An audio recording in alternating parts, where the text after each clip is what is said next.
আচ্ছা, হিস্ট্রিতে দেখবে এই যে 3 নম্বর চ্যাপ্টার, সেটা একটা রয়েছে দ্য ফার্স্ট ফার্মার্স অ্যান্ড হার্ডার্স, আর 4 নম্বর চ্যাপ্টারটা রয়েছে দ্য ফার্স্ট সিটিস। ঠিক আছে? আচ্ছা, দেখো আমরা তো অনেকদিন ধরে জেনে আসছি, মানে আমরা এটা জানি যে যখন মানুষ প্রথম আর কি গোষ্ঠীবদ্ধভাবে বসবাস করতে শুরু করে, তখন থেকেই তারা কৃষিকাজের ওপরে জোর দেয়। কারণ তার আগে পর্যন্ত তাদের জীবিকাটা ছিল হান্টিং অ্যান্ড গ্যাদারিং। হান্টিং মানে কি? হান্টিং মানে হলো শিকার করা।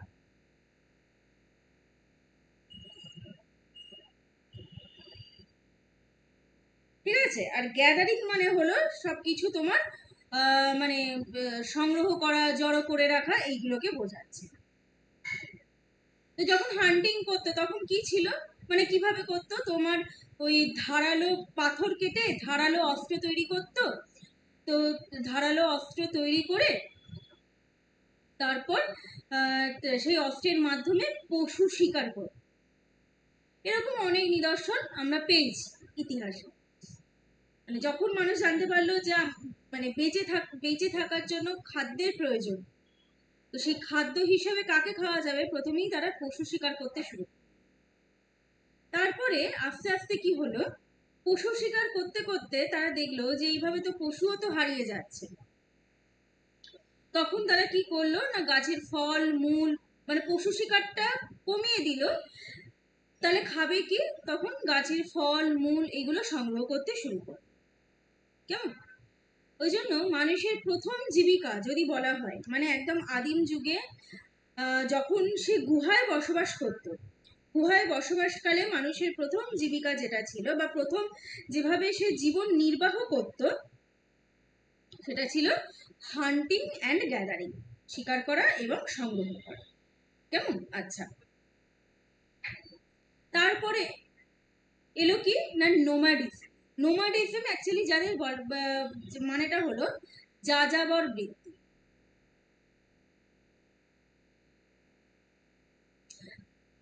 কিরকম? মনে করো যে ধরো এই জায়গায় তারা দীর্ঘদিন একসাথে বসবাস করলো, বসবাস করতে গিয়ে দেখলো যে সেই জায়গায় আর এই গ্যাদারিং করতে করতে, গ্যাদারিং এর সময় মানুষ কি করত, তোমার পশুপালন করতে শুরু করে দিয়েছিল। যে পশুগুলোকে পোষ মানানো যেত, সেই পশু পালন করতে শুরু করে দিয়েছিল। কারণ তারা আস্তে আস্তে জানতে পারলো যে পশু শুধু পশু শিকার করে পশু মেরে খেলেই হবে না, সেই পশু আমাদের দুধও দিচ্ছে, পশু ডিমও দিচ্ছে, মানে পোলট্রি যেটা আমরা বলি আর কি, পশু পাখি ডিমও দিচ্ছে। তো এইভাবে কি হলো, তাদেরকে পালন করতে শুরু করলো। এবং মানুষ কি করলো, প্রথমেই যেখানে থাকতে শুরু করলো সেখানে কিছুদিন থাকলো, থাকতে গিয়ে দেখলো যে সেই জায়গায় যে তৃণভূমি রয়েছে, সেই তৃণভূমিটা যে পশু পালন করেছিল, যে গার্হস্থ্য পশুগুলো ছিল, গবাদি পশুগুলো ছিল, সেই গবাদি পশুগুলোই সেই তৃণভূমিগুলোকে খেয়ে, মানে যেহেতু ওগুলো চারণভূমি হিসাবেও ব্যবহার করা হতো, সেই ঘাসগুলোকে খেয়ে তারা শেষ করে ফেলছে। এবারে গবাদি পশু যদি না খাবার খেতে পায়, তাহলে তারা দুধও বা দেবে কি করে, বা তারা তাদের শরীরটাই বা ঠিকঠাক হবে কি করে যে তাদের থেকে মাংস উৎপাদন করা যাবে। তখন কি করলো, মানুষ আস্তে আস্তে গোষ্ঠীবদ্ধভাবে বসবাস করা শুরু করলো। যখন সে শিকার করছিল তখনও গোষ্ঠীবদ্ধভাবে বসবাস করেনি, যখন সংগ্রহ করছিল তখনও গোষ্ঠীবদ্ধভাবে বসবাস করেনি। তারপরে যখন তারা নোম্যাডিজম বা যাযাবর বৃত্তি শুরু করলো, তখন এক একটা গোষ্ঠীর উদ্ভব হলো। এবং সেই গোষ্ঠী মানেই বুঝতেই পারছো, দলবদ্ধভাবে বসবাস করা। তখন এক একটা গোষ্ঠী কি দেখলো যে না, আমার এই জায়গায় আর কোনো ঘাস নেই, তখন তারা পাশের একটা জায়গায় গিয়ে বসবাস করতে শুরু করলো। সেইখানে ঘাস বা এইসব থাকলে পশু, মানে সেগুলোকে চারণভূমিতে পরিণত করা হতো, বা চারণভূমি হিসাবেই সেগুলোকে দেখা হতো, পশু খেত সেই ঘাসগুলো। এইভাবে তারা জীবন নির্বাহ করত। কিন্তু তারা এটা দেখলো যে কতদিন আর এইরকম ভাবে আমরা মানে যাযাবরের মতন এক জায়গা থেকে অন্য জায়গায় যাব, আমাদেরও স্টেবল হতে হবে। সেটাই হলো গার্হস্থ্যকরণ, ডোমেস্টিকেশন। এবং এই ডোমেস্টিকেশন বা গার্হস্থ্যকরণের প্রথম জীবিকাটাই ছিল কৃষিকাজ। এবং সেটা কি ধরনের কৃষিকাজ না, জীবিকা সত্তা ভিত্তিক কৃষিকাজ। কেন জীবিকা সত্তা ভিত্তিক? কেন? কারণ কি চাষবাসটা করা হতো সেটা শুধুমাত্র কৃষক তার নিজের খাওয়ার জন্য বা পরিবারকে খাওয়ানোর জন্যই সেই কৃষিকাজটা করতো।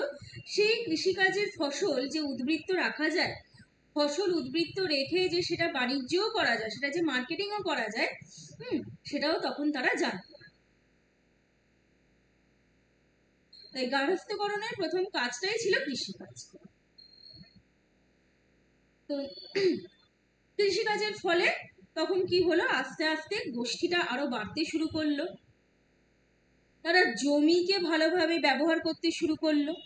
এইভাবে কৃষিকাজের পরে কৃষিকাজ যে আরেকটু বৃদ্ধি পেতে থাকলো আস্তে আস্তে, কৃষিকাজ তারপরে অনেক দিন চলেছে। তারপরে কি হলো, তার প্রযুক্তিকরণ চলে এলো, বা যেটাকে আমরা বলে থাকি শিল্প বিপ্লব। ঠিক আছে, যন্ত্রপাতির আবিষ্কার, যন্ত্রপাতির ব্যবহার চলে এলো। কিন্তু তার মানে এই নয় যে কৃষিকাজ হারিয়ে গেল। কেমন, কৃষিকাজের সাথেও তো মানে কি বলবো, যান্ত্রিকীকরণ বা কৃষিতেও যান্ত্রিকীকরণ হয়েছে, হয়, চলে আসছে এখন। কেমন, আর এই ডোমেস্টিকেশনে মনে করা হতো যে এটা একমাত্র নারীরাই ভালো করতে পারে, নারীদের ভূমিকাই এখানে প্রাধান্য। মানে এই ডোমেস্টিকেশন থেকেই আস্তে আস্তে শুরু হলো পিতৃতান্ত্রিক সমাজ ব্যবস্থা। ডোমেস্টিকেশন মানে কি হলো, মানে হলো যে মানুষ স্থায়ীভাবে বসবাস করা শুরু করেছে। তাহলে যখন সে স্থায়ীভাবে বসবাস করা শুরু করছে, তখনই কি করতে হবে, তাকে অনেক নিয়ম নীতি প্রতিষ্ঠা করতে হবে। সেই নিয়ম নীতি প্রতিষ্ঠা করতে করতে প্রতিষ্ঠা করতে গিয়ে দেখা গেল যে সেখানে কারা বেশি মানে কাদের উপর প্রভাবটা বেশি পড়লো না, তৎকালীন সমাজের নারীর ওপর বেশি এই প্রভাবটা পড়লো। কেমন, সেখানে যেমন এই যে ধার্মিক প্রভাব, বা নারী মানেই তার সে গৃহস্থালীর কাজ করবে, নারী মানেই সে পুরুষের কথা শুনে চলবে, ঠিক আছে, বাইরে যাবে না, যা ঘরের সব কিছু কাজ করবে। আস্তে আস্তে ডোমেস্টিকেশনটা অনেক কনক্রিট হতে শুরু করবে। প্রথম ডোমেস্টিকেশনে শুরু হয়েছিল যে কৃষিকাজ করা হবে যাতে খেয়ে পড়ে বেঁচে থাকা যায়। কিন্তু তারপরে কি হলো, যখন এই সমাজ ব্যবস্থার সামাজিক প্রক্রিয়া, সামাজিক গোষ্ঠী আরো উৎপন্ন হলো, তখনই তার প্রভাবটা পড়তে শুরু করলো নারীর উপরে। কেমন, আচ্ছা, তো এটা তো তারপরে ধরো আধুনিক সমাজে আমরা চলে এলাম। তো যখন আমি এই ধরো হান্টিং, গ্যাদারিং, নোম্যাডিজমের কথা বলছি, আচ্ছা, এই নোম্যাডিজমকে আর একটা নামও দেওয়া যায়, সেটা হলো প্যাস্টোরাল নোম্যাডিজম।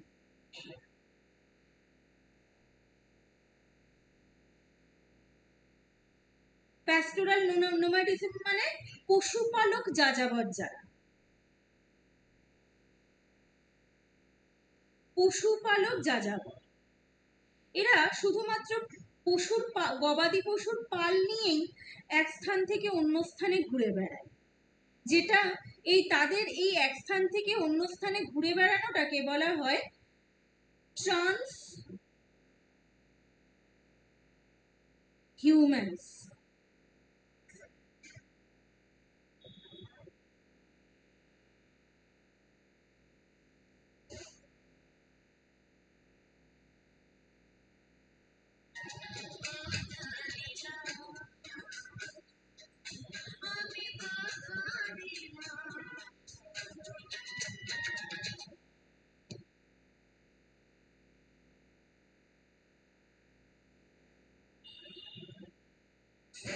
ট্রান্স হিউম্যানস, ঠিক আছে। ঋতুভিত্তিক পরিব্রাজক।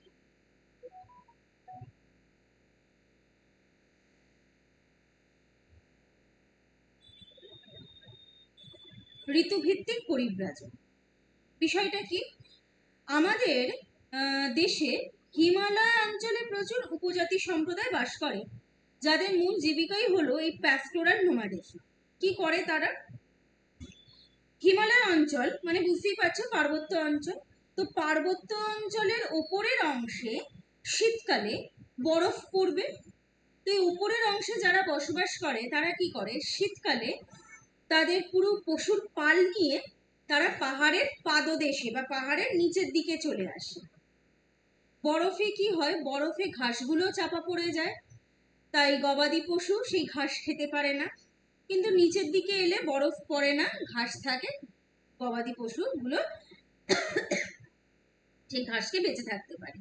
তারপরে আবার যখন শীত চলে যায়, গরম পড়বে, গরম পড়ে, তখন পাহাড়ের এই পাদদেশীয় অঞ্চলে গরম বেশি পড়ে, সেই গরম সহ্য করার ক্ষমতা এই যাযাবরদের নেই। তখন তারা কি করে, আবার সেই পশুর পাল নিয়ে তারা ওপরে চলে যায়।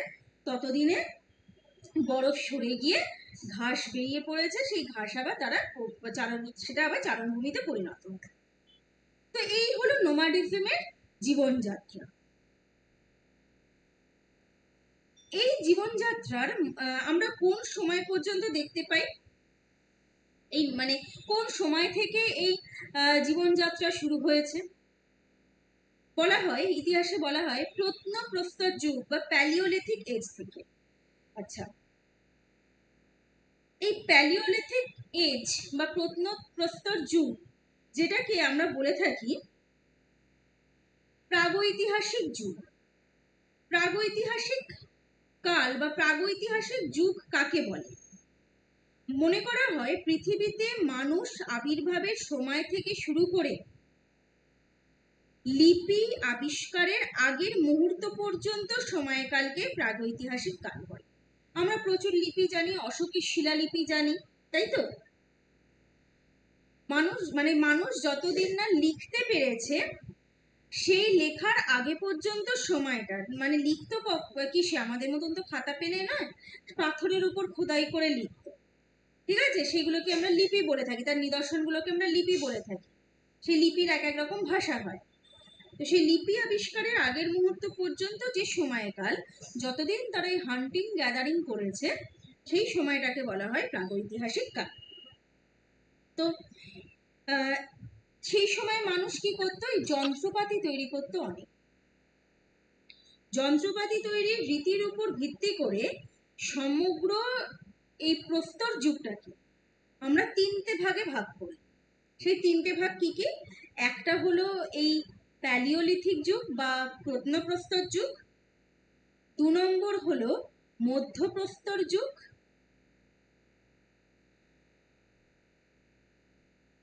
3 নম্বর মধ্যপ্রস্তর বা মেসোলিথিক যুগ,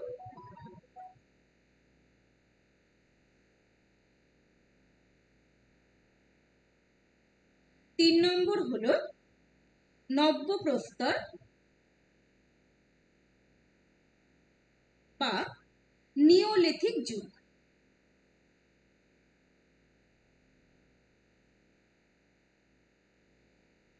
প্রস্তরের কথাটাই আমরা কেন ধরবো বা প্রস্তর কথাটা কেন বলবো? কারণ সেই সময় পাথর দিয়ে সব যন্ত্রপাতিগুলো আবিষ্কার করা, ঠিক আছে? তো এই যে ভারতের ক্ষেত্রে এই যুগের বিস্তার কতটা, সেটা এখানে মেনশন করা রয়েছে। 1 লক্ষ থেকে 10,000 অব্দ পর্যন্ত, খ্রিস্টপূর্ব 10,000 বছর পর্যন্ত। এই প্রত্নপ্রস্তর যুগেরও আবার 3টে ভাগ রয়েছে, নিম্ন প্রত্নপ্রস্তর, মধ্য প্রত্নপ্রস্তর আর উচ্চ প্রত্নপ্রস্তর। কে খুঁজে পান এটা? এই যে সর্বপ্রথম মাদ্রাজের কাছে রবার্ট ব্রুসফোর্ড। আর ভারতের যেসব জায়গায় প্রত্নপ্রস্তর যুগে সাংস্কৃতিক চিহ্ন আবিষ্কার হয়েছে, এইগুলো একটু মনে রাখবেন জায়গার নামগুলো।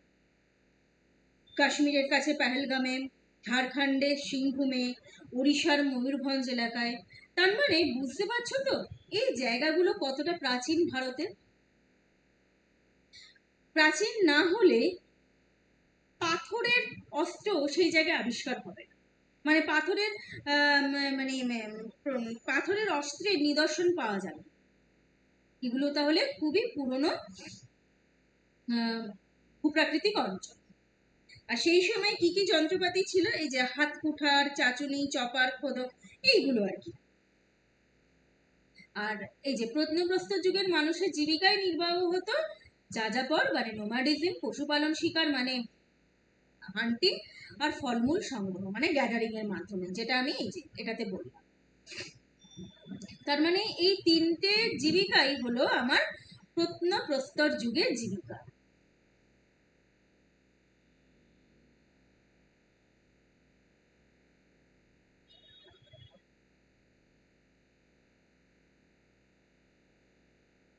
ঠিক আছে, আচ্ছা। আর তবে এই সময় বলা হচ্ছে, ধরো হরপ্পা সভ্যতায় যেমন আমরা অনেক ধর্মীয় বিশ্বাস রীতিনীতি সম্পর্কে তার নিদর্শন পেয়েছি, কিন্তু প্রত্নপ্রস্তর যুগের মানুষের ধর্মবিশ্বাস বা ধর্মীয় আচার আচরণ সম্পর্কে আমরা কিছু জানতে পারিনি। আমাদের যে থর মরু অঞ্চল, মরু অঞ্চলটাও কিন্তু রাজস্থানে বেশ পুরনো। পুরনো বলেই সেখানে সব এই পাথরের দুর্গ, কেল্লা, এইগুলোর কিন্তু নিদর্শন রয়েছে। এই নিদর্শনগুলোই বুঝিয়ে দেয় যে রাজস্থানের পুরো ভূপ্রকৃতি বা রাজস্থানের যে সংস্কৃতি, সেটা কতটা পুরনো। আচ্ছা, আর মধ্যপ্রস্তর যুগ, যেটা মধ্যপ্রস্তর যুগে সেখানে সেগুলো কোথায় আমরা দেখতে পাই? মধ্যপ্রস্তর যুগের নিদর্শন আমরা সাধারণত দেখতে পেয়ে থাকি কর্ণাটক, সেটাও রাজস্থান, মহারাষ্ট্র, ঠিক। তারপরে ধরো মধ্যপ্রদেশের যে জায়গাগুলো, মধ্যপ্রদেশের অজান্তা ইলোরা গুহা চিত্র, এটা কিন্তু মধ্যপ্রস্তর যুগে সব থেকে বড় একটা নিদর্শন। এমনকি এই সময় মানুষরা তাদের হাতে গড়া মাটির বাসনপত্র ব্যবহার করত, মনে করা হতো আর কি। আর এই সময় কিন্তু মানুষরা তখন, যেহেতু মধ্যপ্রস্তর যুগ, আগের যুগে ধর্মীয় বিশ্বাস আচার আচরণ সম্পর্কে তারা বিশ্বাস করতো কি করতো না সে সম্পর্কে জানা যায়নি, বাট মধ্যপ্রস্তর যুগে তারা পরজন্ম, পুনর্জন্ম, এইগুলোতে তারা বিশ্বাস করত। আর যেটা নব্যপ্রস্তর যুগ, নব্যপ্রস্তর যুগ মানে যেটা ধরো 1000 খ্রিস্টপূর্বাব্দ পর্যন্ত যে যুগটা চলে, যেমন ধরো পাণ্ডু রাজারা যে সময় ছিল, এই সময় থেকে কৃষিকাজের সূত্রপাত হয়। তোমার প্রশ্ন আসতে পারে যে কৃষিকাজের সূত্রপাত কোন সময় হয়? নব্যপ্রস্তর যুগে।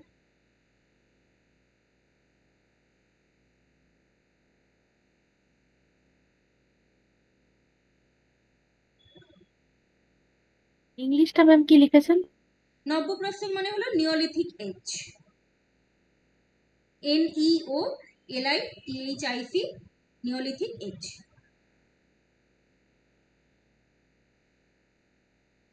আর মধ্যপ্রস্তর যুগে মানুষ কি করত?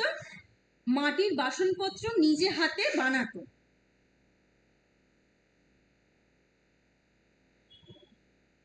আর এই নব্যপ্রস্তর যুগ থেকেই যেহেতু কৃষিকাজ করছে, কৃষিকাজের সূত্রপাত হয়েছিল বলেই তারা মানে যাযাবর জীবনযাপন থেকে আস্তে আস্তে গার্হস্থ্য জীবনে পদার্পণ করলো।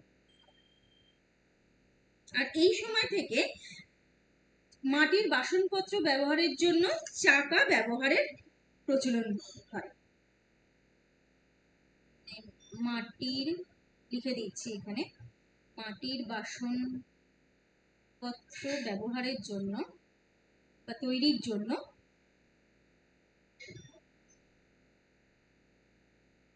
চাকার প্রচলন হয়। মানে যে কুমোরের যে চাকা হয় না, সেই রকম সেই চাকার প্রচলন হয়। ঘর তৈরি করা হতো কি রকম? ঘর তৈরি করা হতো ডালপালা বিছিয়ে, মাটি দিয়ে, শুকনো মানে বাঁশ, কাদামাটি, এগুলো ব্যবহার করা হতো। আর এই সময় থেকে মানুষ রান্না বান্না মানে রান্না বান্না করতে। আর নব্যপ্রস্তর যুগের শেষ পর্যায়ে থেকে ধাতুর ব্যবহার শুরু হয়। আর কোনো রকম পাথরের ব্যবহার হতো না, ধাতুর ব্যবহার হতো। এবং সেটা প্রথম ধাতু কি ছিল না? তামা। সেই জন্য নব্যপ্রস্তর যুগের পর থেকে তাম্রপ্রস্তর যুগ শুরু হয়। পাথরও ব্যবহার করা হতো, কিন্তু প্রথম ধাতুটা ছিল তামা। যেমন এই হলো আমাদের প্রাচীন জীবন এবং জীবিকা, ডোমেস্টিকেশন। আচ্ছা, সেই সময় কোন কোন জায়গা থেকে মানে বর্তমানে আর কি কোন জায়গা থেকে কি কি পাওয়া গেছে, মানে যেমন মনে করো, আচ্ছা এটা সাইট হবে, এটা হবে সাইট, এটা হবে গ্রিন অ্যান্ড, ম্যাম, হ্যাঁ আপনি ওই যেটা বললেন যে ধাতুর ব্যবহার তাম্র প্রস্তর যুগ যেটা শুরু হচ্ছে, হুম, তার আগের কি পয়েন্টটা বললেন? বাসনের ব্যবহারের পর মাটির বাসন ব্যবহারের জন্য চাকার প্রচলন করা হলো। হ্যাঁ চাকার প্রচলন করা হলো। আর আর যেটা একটা কি বললেন? নব্যপ্রস্তর যুগ ছিল আর কি, নব্যপ্রস্তর যুগ থেকে মানুষ রান্নার প্রচলন হ্যাঁ, শুরু রান্না। করেছিল। আচ্ছা, হ্যাঁ, ঠিক আছে ম্যাম। এমনকি নব্যপ্রস্তর যুগে ভূমির উর্বরতা বৃদ্ধির জন্য বিশেষ দেবদেবীর পুজোর প্রচলনও ছিল, যাতে ভূমির উর্বরতা বৃদ্ধি পায়। আর নব্যপ্রস্তর যুগে মানুষ এই পরজন্ম, জন্মান্তর, এই ধরনের ধর্মীয় বিশ্বাস, এই ধর্মীয় বিষয়গুলোর উপর বিশ্বাস করত। কারণ কি বলতো, আস্তে আস্তে মানুষের মধ্যে একটা মানে বেঁচে থাকতে হবে, খেয়ে পরে বেঁচে থাকতে হবে, বা ভবিষ্যতের পরিকল্পনা, এইগুলো ছিল, তো এইগুলো আস্তে আস্তে শুরু হচ্ছে। তো সেই জন্য আর কি এই ধারণাগুলো বা এই বিশ্বাসগুলো জন্মাতে শুরু করে। কারণ আস্তে আস্তে তারা সভ্যতার দিকে এগোচ্ছিল, সভ্য মানুষে পরিণত হচ্ছিল। আর সভ্য মানুষে পরিণত হচ্ছিল বলেই তারা আর পশু শিকার করতো না। ঠিক আছে, আচ্ছা। হ্যাঁ,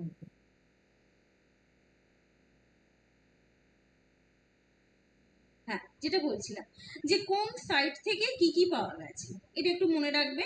মেহেরগড় যে ইয়েটা রয়েছে, এক্সকাভেশন সাইটটা রয়েছে বা খনন কার্য এলাকাটা রয়েছে, সেখান থেকে গম, যব, হ্যাঁ এইসবের চাষের নিদর্শন পাওয়া গেছে।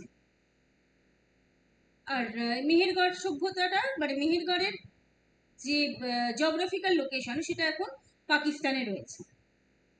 এই লিস্টটা তোমরা একটু মনে রাখবে।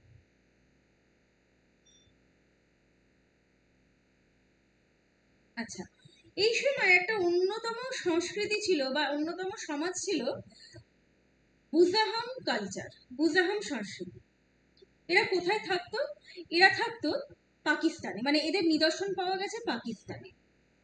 এটা একটা নিওলিথিক সাইট। নিওলিথিক সাইট বলতে নব্যপ্রস্তর যুগের একটা নিদর্শন। দেখো এই যে মাটির পাত্র, পাথরের হাতিয়ার, হাড়ের যন্ত্রপাতি, কেমন, এমনকি ওরা যেভাবে থাকতো, এই যে গর্ত করে গর্তের নিচে এইসব বাসনপত্র রেখে তারা থাকতো। ইনফ্যাক্ট এটা এক ধরনের উপজাতি ছিল। হুম, সেই উপজাতির কিছুটা এখনো রয়েছে কাশ্মীরে, তবে তাদের সংখ্যাটা অনেক কম। তারা কিন্তু এখনো এই ধরনের কালচারে বিলং করে। শুধু তাই নয়, তুমি যদি রাজস্থানের কোনো কোর গ্রামাঞ্চলে যাও, একদম মানে ইন্টেরিয়ারে, সেখানেও দেখবে এক একটা উপজাতির সম্প্রদায় তারা এখনো সেই মাটির নিচে বাসনপত্র রাখা বা এই ধরনের জিনিসপত্র তারা ব্যবহার করে। প্রাচীন কাশ্মীরের যে সংস্কৃতিটা ছিল, কালচারটা ছিল, সেইটাকে বলা হয় বুজাহাম সংস্কৃতি। কোথায় ছিল দেখো, অবস্থানটা লেখা রয়েছে কাশ্মীরের শ্রীনগর থেকে প্রায় 16 কিমি উত্তর পশ্চিমে ডাল লেকের কাছে।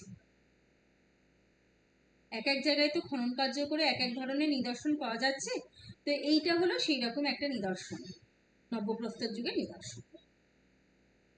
আপনি ওখানে একটু নিওলিথিক এজটা লেখা আছে এখানে? হ্যাঁ হ্যাঁ হ্যাঁ, এই যে দেখো, আচ্ছা, অবস্থানের জায়গায় লেখা আছে নিওলিথিক। আচ্ছা, ঠিক আছে ম্যাম। হ্যাঁ, আচ্ছা, মেহেরগড় সভ্যতা। এই মেহেরগড় সভ্যতাটা খুব ভালো করে পড়বে। এখানে যা যা আমি এখানে রেখেছি, মেহেরগড় সংস্কৃতি বা মেহেরগড় সভ্যতা, এগুলো সবই তোমাদের যেমন সিটেটের জন্য ইম্পর্টেন্ট, ঠিক একই রকম ভাবে তোমরা তোমাদের আদার্স পরীক্ষার জন্য কিন্তু মেহেরগড় সভ্যতাটা ইম্পর্টেন্ট। মেহেরগড়টা কি বললাম, মেহেরগড়টা হলো এখন পাকিস্তানে অবস্থিত। বর্তমানে যে পাকিস্তানের অংশ সেইখানে অবস্থিত। বালুচিস্তানে আর কি। এটা একটা নব্যপ্রস্তর বা নিওলিথিক কালচার।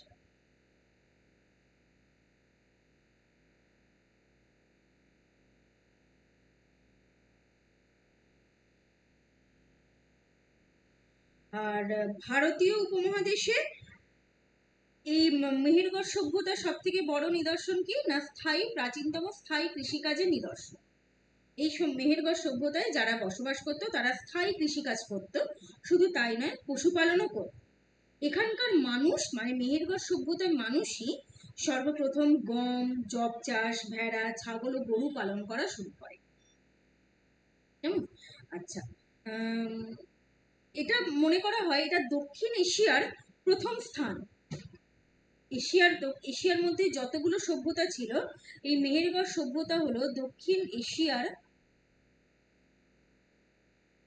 প্রথম সভ্যতা বা স্থান, যেখানে মানুষ স্থায়ীভাবে বসবাস শুরু করে এবং কৃষি ও পশুপালনের সূচনা করে। তারা কিভাবে বাস করত? মাটির তৈরি পাকা বা কাঁচা ইটের বাড়িতে বাস করত। প্রথম যে বাসনগুলো তারা ব্যবহার করত সেগুলো হাতে তৈরি ছিল, কিন্তু পরবর্তীকালে চাকার সাহায্যে তৈরি। এছাড়া এখানে পোড়ামাটির পুতুল বা পাথরের গয়না, হ্যাঁ, এইসবও তারা তৈরি। মনে করা হয় এই যে হরপ্পা বা সিন্ধু সভ্যতা তার পূর্বসূরি, মানে তার প্রিভিয়াস কি বলবো জেনারেশন মেহেরগড় সভ্যতা। তার মানে আগে মেহেরগড় সভ্যতা, তারপরে হরপ্পা সভ্যতা এসেছিল পৃথিবী।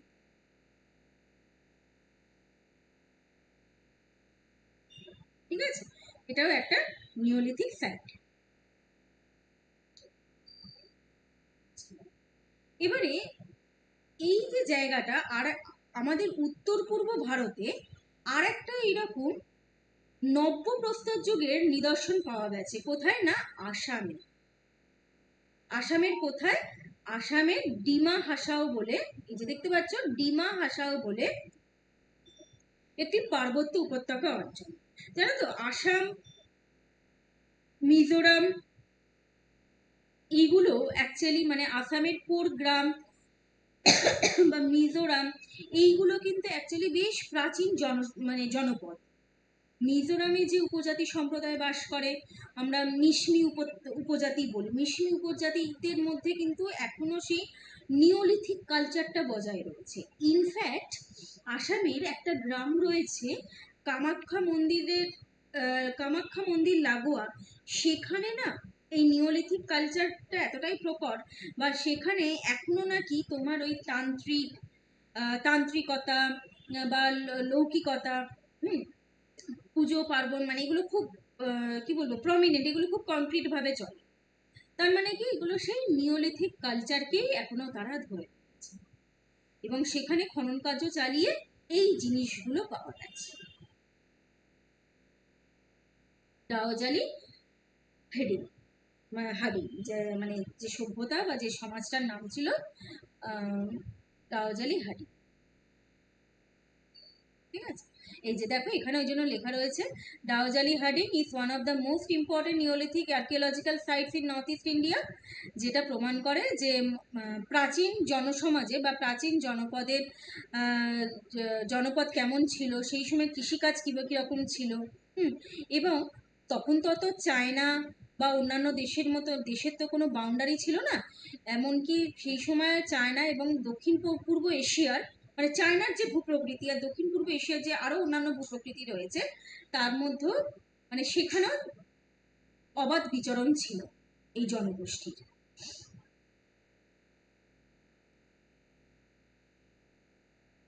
আচ্ছা, তো এই হলো আমাদের প্রথম যে টপিকটা ছিল, যে দ্য ফার্স্ট ফার্মার্স অ্যান্ড হার্ডার্স। কেমন? যে প্রথম কৃষিকাজ কখন হয়, কৃষক কারা ছিল এবং তাদের মানে হার্ডেনিং বা কৃষিকাজ বা তাদের যে কৃষিকাজের উৎপাদন কিরকম ছিল, বা শুধু কৃষিকাজ বলবো না, তারা কিভাবে নিজেদের জীবিকা নির্বাহ করে। দেখো আমরা কি কি দেখলাম, আমরা ফলমূল সংগ্রহ দেখলাম, শিকার করা দেখলাম, তারপরে কৃষিকাজ দেখলাম, তারপরে আর কি দেখলাম, মাটির বাসনপত্র তৈরি করা, মাটির বাসনপত্রটা তারা হাতে করতো। তারপরে কি করলো, চাকা আবিষ্কার হলো, মানে চাকার মাধ্যমে বাসনপত্র তৈরি করার চাকা থেকে তারা মাটির বাসনপত্র তৈরি করতো। দেন গুহাচিত্র, এই সময়ের মধ্যেই গুহাচিত্র চলে আসবে।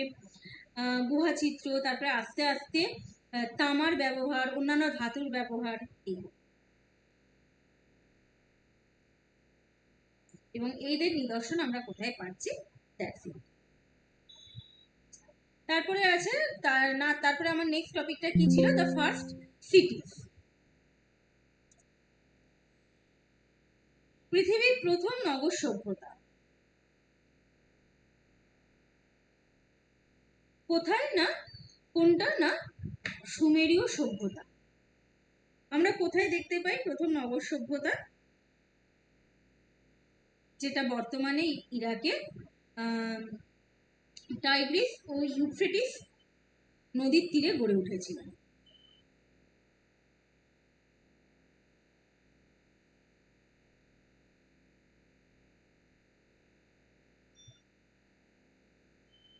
এছাড়াও মানে বলা হয় যে মানব ইতিহাসের প্রথম সভ্যতা হলো সুমেরীয় সভ্যতা, মানে বর্তমানে ইরাক আর তৎকালীন মেসোপটেমিয়ার দক্ষিণাংশে এই সভ্যতা গড়ে উঠেছিল, টাইগ্রিস আর ইউফ্রেটিস নদীকে কেন্দ্র করে। যে কোনো সভ্যতা, আমাদের পৃথিবীর যে কোনো সভ্যতাই জানবে কোনো নদীকে কেন্দ্র করে গড়ে ওঠে। কেন বলতো? কারণ সভ্যতা শুরু হয় কেন? সভ্যতা শুরু হয় যখন মানুষ স্থায়ীভাবে বসবাস করা শুরু করে, যখন মানুষ স্থায়ীভাবে কৃষিকাজ করতে শুরু করে, তখন থেকেই সভ্যতাটা শুরু হয়, তখন থেকেই সভ্যতার সূত্রপাত হয়। এবং এই কৃষিকাজ করবে, স্থায়ীভাবে বসবাস করবে, তাহলে তার জন্য কি দরকার? জলের প্রয়োজন। আর সেই জলের যোগানটা কে দেবে? নদী দেবে। তাই যে কোনো সভ্যতাই আমাদের পৃথিবীতে, সেগুলো নদী কেন্দ্রিক সভ্যতা বা নদী মাতৃক সভ্যতা, যেটাকে আমরা বলি নদী মাতৃক সভ্যতা হিসেবে পরিচিত। আচ্ছা, এখানে সুমেরীয় সভ্যতার দুটো বড় অবদান হলো, এরা এক ধরনের লিপি আবিষ্কার করেছিল। সেই লিপিটা কি? সেই লিপিটা হলো কিউনিফর্ম লিপি। আমি লিখে দিচ্ছি, ভি আকৃতির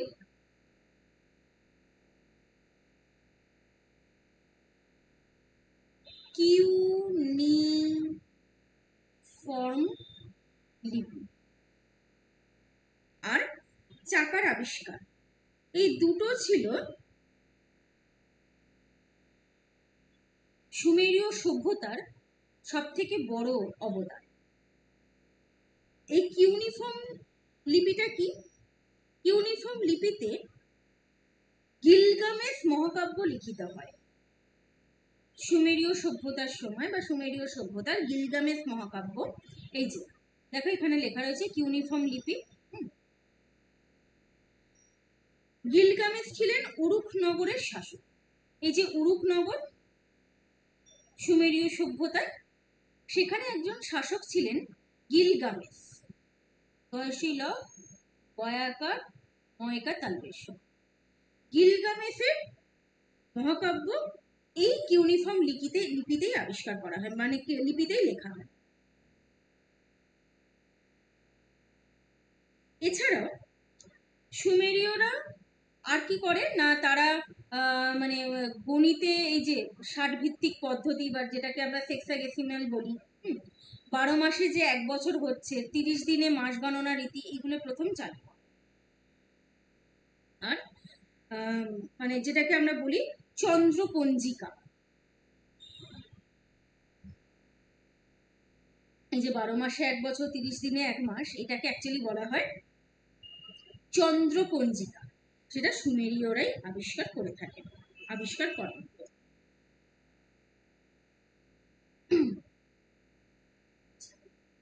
এরপরে আসি হরপ্পা সভ্যতা। হরপ্পা সভ্যতা সম্পর্কে অনেক কিছু রয়েছে। হরপ্পা সভ্যতাটা কি বলা হয়? সিন্ধু সভ্যতা। এর খনন কার্য বা এর নিদর্শন আমরা অনেক জায়গায় পাই, যেমন বর্তমানে লারকান জেলা, পাঞ্জাব প্রদেশ, পাকিস্তান, রাজস্থানের কালীবঙ্গান, গুজরাটের লোথাল। বেশিরভাগটাই অ্যাকচুয়ালি সিন্ধু সভ্যতা বা হরপ্পা সভ্যতার বেশিরভাগটাই রয়েছে তোমার মানে পাকিস্তানের দিকটা। পাঞ্জাব, রাজস্থান ওই জায়গায় তো রয়েছে, মানে ওই জায়গার অংশ তো। দেখো এইখানের এই ম্যাপটা খেয়াল করো তোমরা, কারণ সিন্ধু নদটাই তো তোমার প্রবাহিত হয়েছে ওই জায়গাতে। আচ্ছা,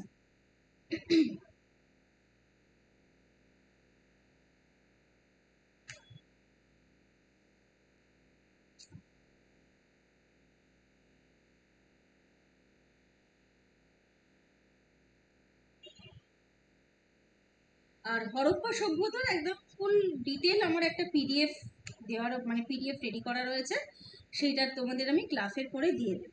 এছাড়াও হরপ্পা সভ্যতা সম্পর্কে না আর কিছু জিনিস আমি বলে দিই।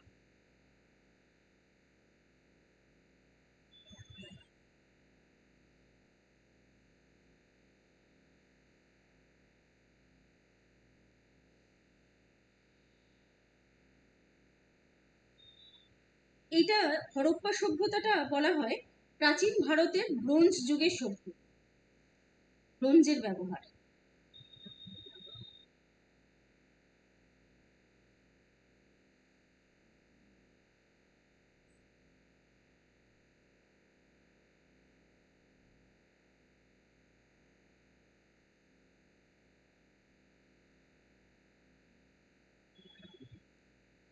ব্রোঞ্জের প্রচলন এই সময় ছিল। এছাড়াও বলা হয় যে সিন্ধু সভ্যতার দ্বিতীয় রাজধানী হলো হরপ্পা। মানে হরপ্পা নগরকে কেন্দ্র করেই তো এই সভ্যতাটা গড়ে উঠেছিল। হরপ্পা নগরীকে গেটওয়ে সিটি আখ্যা দেওয়া হয়। এই যে হরপ্পা নগর, তাকে গেটওয়ে সিটি, গেটওয়ে সিটি আখ্যা দেওয়া হয়। এই হরপ্পাতে যে শস্যাগারটা ছিল, সেই শস্যাগারেরই মাপ ছিল মানে শস্যাগারটাই ছিল প্রায় 12টা কুঠুরি বিশিষ্ট, এবং প্রত্যেকটা কুঠুরির মধ্যে তোমার হাঁটা চলার পথ ছিল। এগুলো আমরা ধরো যে ছবিগুলো দেখি আর কি, পুরোনো ছবিগুলো দেখলে আমরা দেখতে পাবো হরপ্পার বৈশিষ্ট্যগুলো।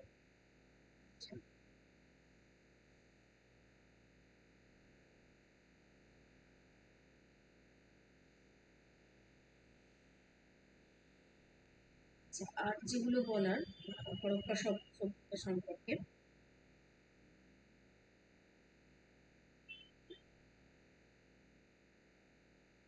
ম্যাম, এখানটা আরেকবার বলুন। আপনি বললেন গেটওয়ে সিটি, সিন্ধু সভ্যতার দ্বিতীয় রাজধানী, হ্যাঁ আর মানে ব্রোঞ্জের হরপ্পাকে, প্রচলন। হ্যাঁ হরপ্পাকে আরেকটু বলা হতো গেটওয়ে সিটি, মানে সিন্ধু সভ্যতার গেটওয়ে সিটি। আর কিছু বললেন ম্যাম? না আর এখনো কিছু বলিনি, ওকে, ওকে। দাঁড়াও আর যেগুলো বলার ছিল আমি বলছি, দাঁড়াও। এই সময়কাল কে কখন আবিষ্কার করেছে এগুলো সব আমার ওই নোটটাতে দেওয়া রয়েছে। আচ্ছা, হরপ্পা সভ্যতায় সেই সময় কিন্তু ভারতের এবং ভারতের বাইরের অন্যান্য দেশের সাথে ব্যবসা বাণিজ্য চলত,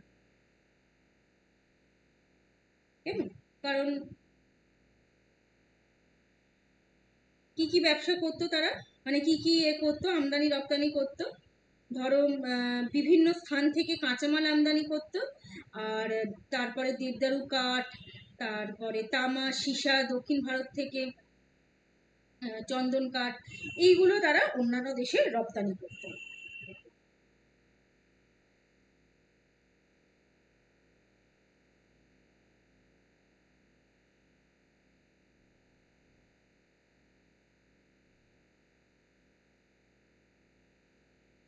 আর এই সভ্যতায় কোন রকম লোহার ব্যবহার ছিল না।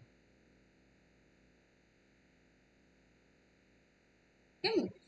পুরো এই সিন্ধু সভ্যতা, মানে দেখো এখানে এই সভ্যতাটা তো মানে যেহেতু হরপ্পা নগরকে কেন্দ্র করে হরপ্পা সভ্যতা, আর সিন্ধু নদ মানে যেহেতু সিন্ধু নদের মধ্যে পড়ছে, তাই মহেঞ্জোদারোও একটা সেরকম সভ্যতা। হরপ্পা যেমন সভ্যতা, মহেঞ্জোদারো সভ্যতা।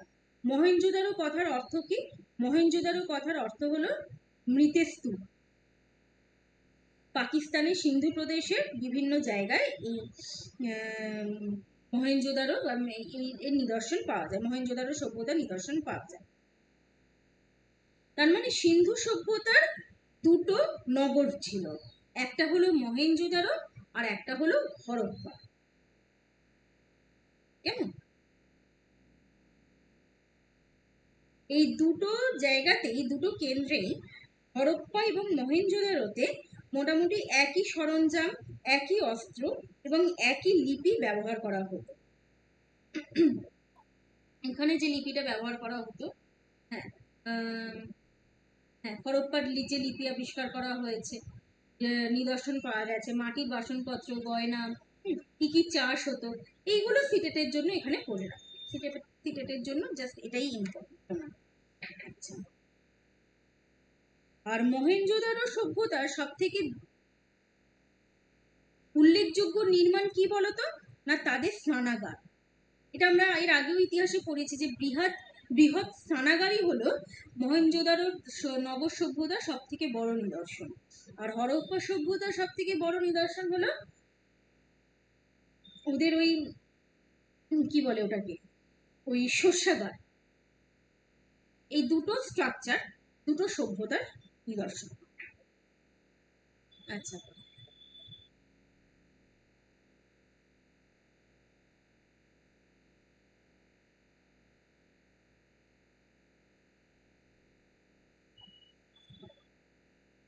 বেশ, ব্যাস ঠিক আছে। এইগুলোই, আর কিছু নেই সেরকম।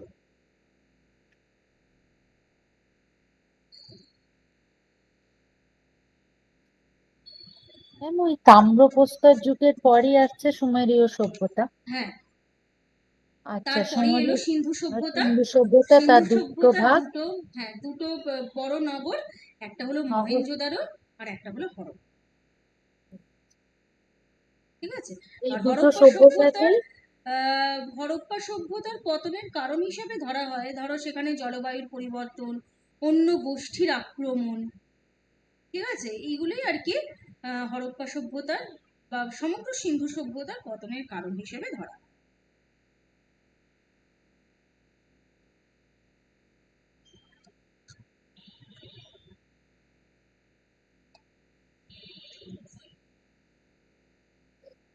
বলো, কোনো যদি ডাউট থাকে বলতে পারো।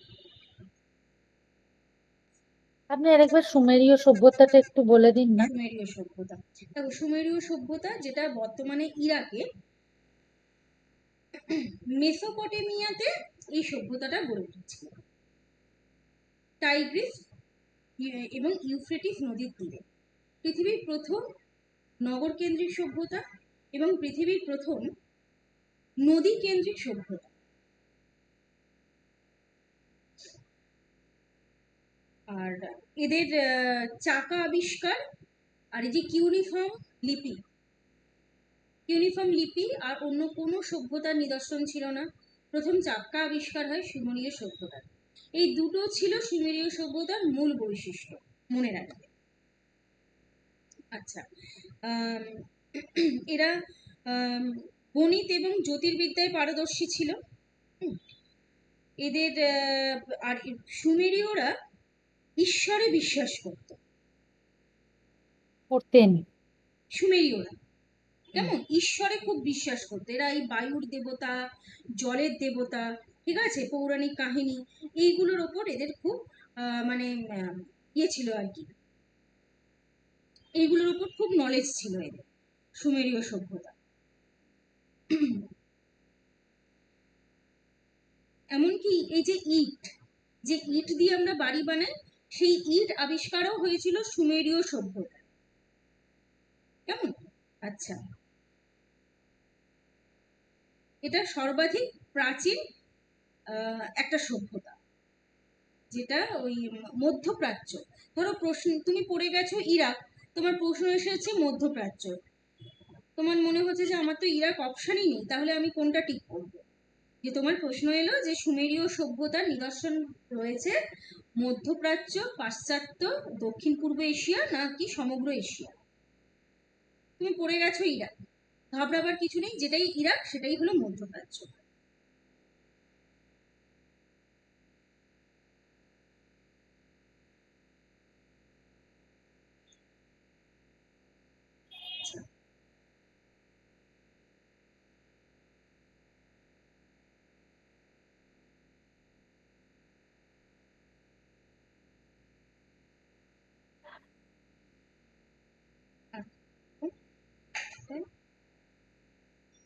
হ্যাঁ, এখানে যে সুমেরীয়রা যে ভাষায় কথা বলতো সেটা হলো গ্রিক ভাষা, এটা মনে রাখবে যে সুমেরীয়দের ভাষা ছিল গ্রিক ভাষা।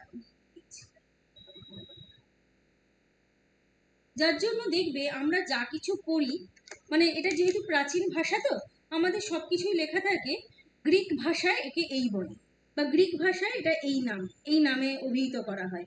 যেহেতু এটা প্রাচীন ভাষা, গ্রিক ভাষা, তো সেই জন্য গ্রিক ভাষা থেকেই আস্তে আস্তে বিভিন্ন ভাষা বা বিভিন্ন শব্দের উৎপত্তি হয়েছিল। আর ওটা কিউনিক লিপি। কিউনিফর্ম যে লিপিটা সেটা হলো কিউনিফর্ম, কিউনিফর্ম, আচ্ছা, কেমন? ঠিক আছে এমনকি ম্যাম। মৃৎশিল্প যেমন ওরা প্রথম শুরু করে, চাকা আবিষ্কার করেছিল তো ওরা। হ্যাঁ। চাকা বলতে মনে রাখবে, চাকা মানে কিন্তু তোমার ওই মানে গাড়ির চাকা না, মানে যেটা কুমোরের চাকা আর কি, আবিষ্কার করেছিল তো।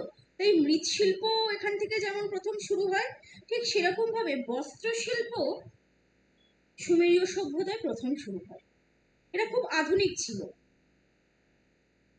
খুব টেকনিক্যাল ছিল। মেশিনারিজ ইউজ তারা খুব বেশি করতো। এরা বস্ত্রশিল্প মানে যেটা আমরা মানে কটন মিল বা যে কোনো মিলস যেগুলোকে আমরা বলি আর কি, সেগুলো এখান থেকে শুরু হয়। এখানকার সমাজ ব্যবস্থায় মনে করা হতো যে যারা বেশি জিনিসপত্র উৎপাদন করবে, যে গোষ্ঠী বেশি জিনিসপত্র উৎপাদন করবে, বেশি জিনিসপত্র মানে সেটা মৃৎশিল্প হতে পারে, বস্ত্রশিল্পের হতে পারে, কৃষিকাজের হতে পারে, তারাই সেখানে বেশি সম্মান পায়। মানে তখনও সুমেরীয় সভ্যতায় কিন্তু একটা তখন প্রতিযোগিতার ছিল, প্রতিযোগিতা চলতো যে কে বেশি উৎপাদন করতে পারবে, তবে সে বেশি সম্মান। কেমন? আচ্ছা, ব্যাস এই আর কি।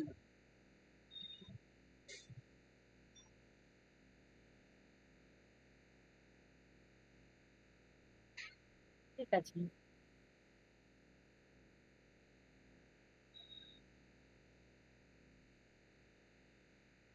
হুম, আচ্ছা, এবার একটু প্রশ্নগুলো দেখে নিই। হ্যাঁ ম্যাম। প্রথম প্রশ্ন যেটা বলছে, following regarding the Neolithic site of Mehrgarh. মেহেরগড়ের যে সাইটটা সেটা কোথায় আমরা দেখতে পাই? বলছে it is located in a fertile plain near the Bolan pass, which is the major route into Iran. ইরানে যাওয়ার যে পাস বা গিরিপথ রয়েছে সেইখানে archaeologist found evidence of various animal bones including, আচ্ছা এগুলো না 1 2 3 4 করে মার্কিং করে, এটা 1 এরপর সভ্যতা 2 তো 3, হ্যাঁ। Pakistan. Archaeologists found evidence of various animal bones including deer, pig and in their earliest levels, মানে ওই পশুর হাড় পাওয়া গেছে, হরিণ বা শুকরের হাড় ইয়ে পাওয়া গেছে, খনন কাজের ফলে পাওয়া গেছে। তারপরে রেক্ট্যাঙ্গুলার আর square houses and graves with ornaments was discovered. বলছে যে চৌকোনো ঘরের নিদর্শন এছাড়াও অনেক অর্নামেন্টস মানে গয়নার নিদর্শন এখানে পাওয়া গেছে মেহেরগড় সভ্যতা থেকে। এগুলো সবই পাওয়া গেছে মেহেরগড় সভ্যতা থেকে, এবং অবশ্যই এটা ইরানের গোলান পাসের কাছে অবস্থিত। তাই এখানে সঠিক উত্তর হবে অপশন ডি। যেটা আমি বললাম তা। হ্যাঁ, মেহেরগড় সভ্যতা সবগুলোই এখানে ঠিক।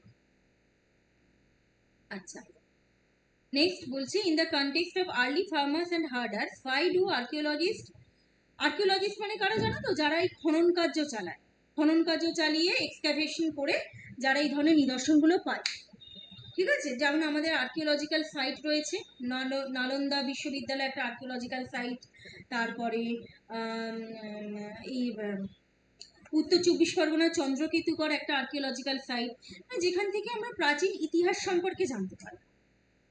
খনন কার্যের মাধ্যমে যে নিদর্শনগুলো আমাদের প্রাচীন ইতিহাস সম্পর্কে ধারণা দেয়, সেই ব্যাপারটাকেই, সেই পড়াশোনাটাকেই বলা হয় আর্কিওলজি।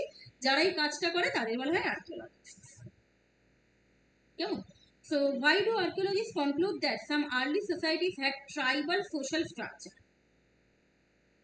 যত এই যে ধরো কৃষক বা যারা খাদ্য সংগ্রাহক রয়েছে, আর্কিওলজিস্টরা বলছে যে তারা কিন্তু অ্যাকচুয়ালি উপজাতি সম্প্রদায় ছিল।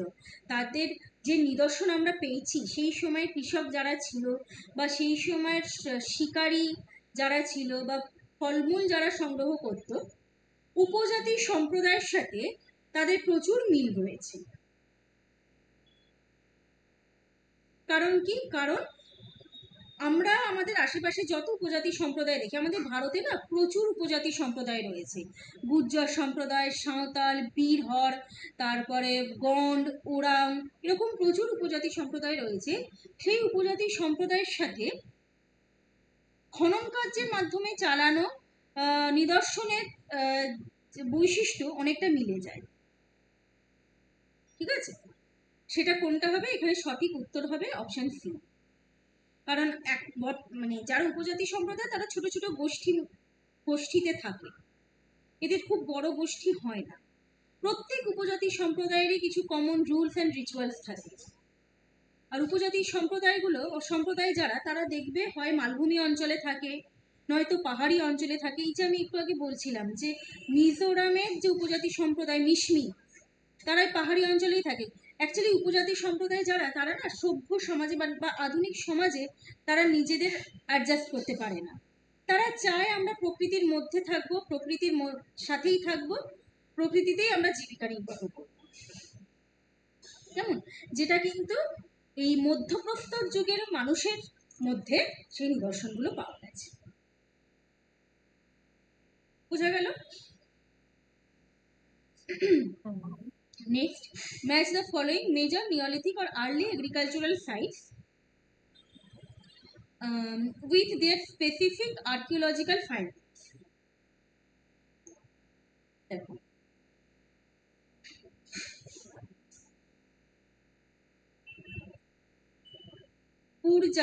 বুরজাহানটা আমরা কি দেখলাম?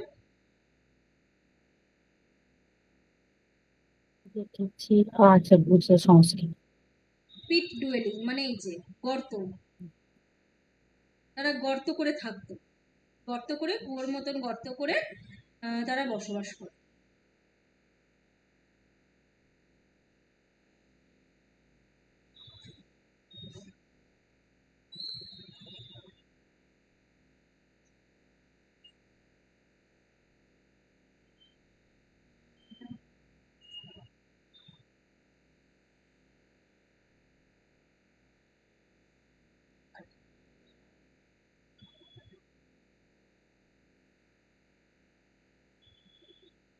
সেখানে চাষবাস সম্পর্কে তো কিছু বলা নেই, কিন্তু ডাউজালি হেডিং, তার মানে বিটা হবে 1। আচ্ছা আচ্ছা, এটা 1 আমার এখানে অপশন দেওয়া হয়। এটা দার্জিলিং হবে 1 হেডিং। 2 3, তার মানে 1টা হবে বি।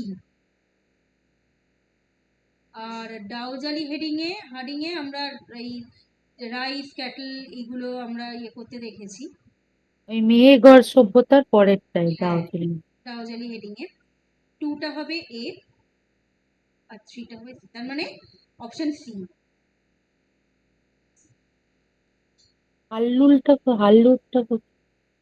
হাল্লুরটা হলো এটা এক ধরনের, কি বলবো, এটা এক ধরনের সম্প্রদায় যারা ধরো এই কি বলবো, ভাল্লুক সম্প্রদায় যারা গুহাতে আঁকতো, তারপরে ব্রোঞ্জের জিনিসপত্র বানাতো, সেটা একটা সম্প্রদায়। আচ্ছা। নিওলিথিক, অবশ্যই নব্যপ্রস্তর যুগে, এটা একটা নিওলিথিক সাইট, ঠিক আছে? এটা একটা সাইট আর কি, নিওলিথিক সাইট, যেখানে এই জিনিসগুলো পাওয়া গেছে।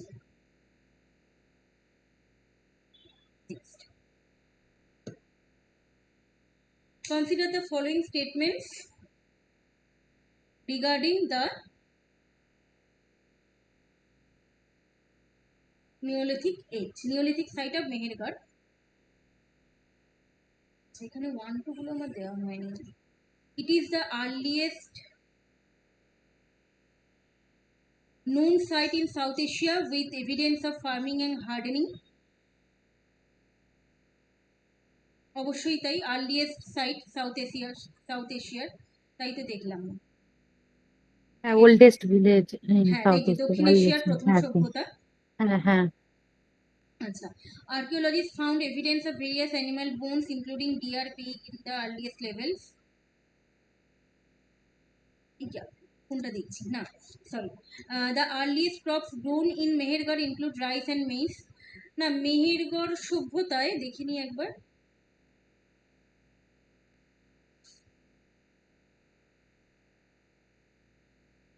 না, তারা গম জব চাষ করতো। দেখো এখানে লেখা রয়েছে গম জব ইত্যাদি ফসল চাষ করতেন, গবাদি পশু ভেড়া ছাগল প্রভৃতি পালন করত, কিন্তু ধান বা ভুট্টা তারা চাষ করত।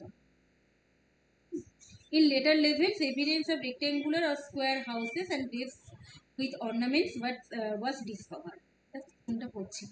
Animal remains found at the site indicate the domestication cattle, sheep and goats.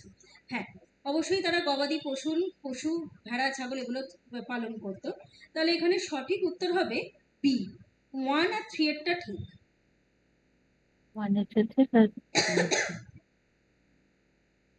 Next, consider the following statements about the houses in Mehergarh.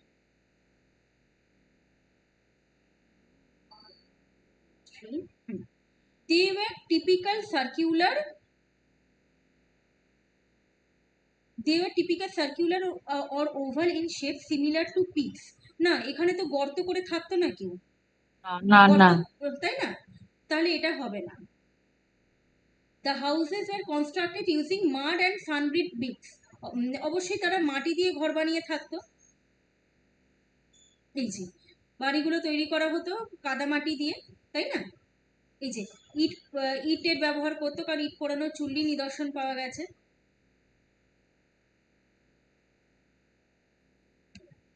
আচ্ছা, তাহলে এটা হবে excavations reveal multi-roomed, square or rectangular structures often built for living and এটা সঠিক।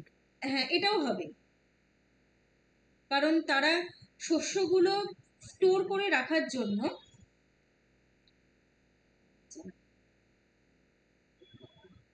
যেহেতু স্থায়ী কৃষিকাজ, তো তাই স্থায়ী কৃষিকাজ মানেই তারা তাদের শস্যগুলোকে স্টোর করে রাখতে হবে, তাই না? তাই জন্য তারা এরকম মাল্টি স্টোর বিল্ডিং তৈরি করে।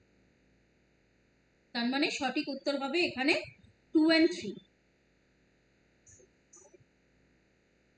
Next, in the context of history of the Indian subcontinent, why is Mehergarh considered a highly significant archaeological site?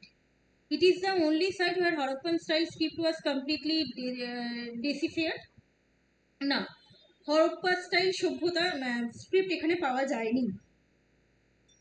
It provides a chronological sequence of cultures transitioning from an early pastoral or agricultural village to mature Harappan civilization. হ্যাঁ, অবশ্যই তাই। মেহেরগড় সভ্যতা থেকেই আস্তে আস্তে আমরা দেখতে পাই যে মেহেরগড় সভ্যতার উন্নত রূপটাই হলো chronological sequence, মানে একটা সময়কালীন পরিবর্তনকে বোঝাচ্ছে, ঠিক আছে? মানে মেহেরগড় সভ্যতার উন্নত রূপটাই হলো হরপ্পা এবং হরপ্পা সভ্যতা। Next, it is the earliest site to provide evidence of large scale iron metallurgy. না, আয়রন এই সময় আবিষ্কার হয়নি। It is an exclusively palaeolithic site that contains the earliest rock paintings. না, এই সময়ও কোনো রকম কোনো মানে রক পেন্টিং আবিষ্কার হয়নি, মানে রক পেন্টিং ছিল না, কারণ অলরেডি মানুষ কৃষিকাজ করতে শুরু করে দিয়েছে, তাদের আর ওই শিলার উপর আঁকার সময় নেই। সুতরাং এখানে সঠিক উত্তর হবে অপশন বি।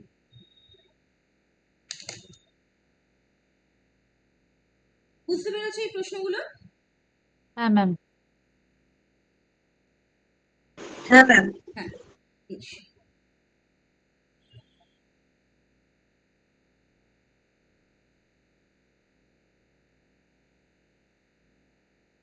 আর কোন সভ্যতা, মানে এই কে কোনটা আবিষ্কার করেছিলেন?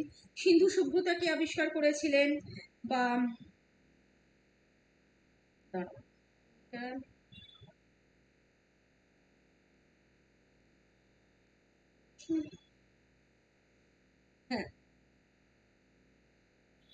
মহেঞ্জোদারোর খনন কার্য চালান রাখাল দাস বন্দ্যোপাধ্যায়, মানে আবিষ্কার করেছিলেন রাখাল দাস বন্দ্যোপাধ্যায়।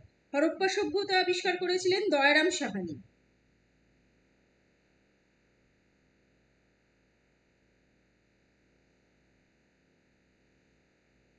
এই দুটো জিনিস খালি মনে রাখবে।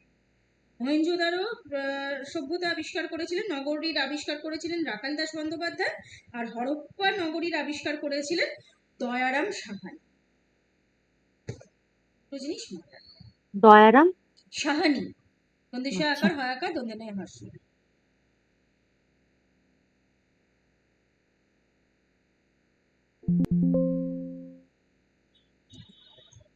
বেশ, ঠিক আছে, দ্যাটস ইট। পরের দিন বৈদিক যুগ আর আরেকটা যেটা আছে সেই দুটো করিয়ে দেব। দেখি পরের ঠিক আছে। সোমবার তোমাদের আমি একটা ক্লাস নেব, ঠিক আছে? আমার তো দুটো ক্লাস বাকি আছে, পরের সোমবার ধরো এই কখন 8টা নাগাদ এরকম সময় আমি একটা ক্লাস নেব। আচ্ছা ম্যাম। আমি জানিয়ে দেবো, আগে জানিয়ে দেবো, যদি সম্ভব হয় আমি আগে জানিয়ে দেবো, ঠিক আছে? তো তাহলে রাখি আজকে। হ্যাঁ ম্যাম। হ্যাঁ, এটা ওইগুলো পাঠিয়ে দিই আমি। হ্যাঁ ম্যাম। বেশ, গুড নাইট তাহলে। হ্যাঁ। হ্যাঁ ম্যাম, গুড নাইট।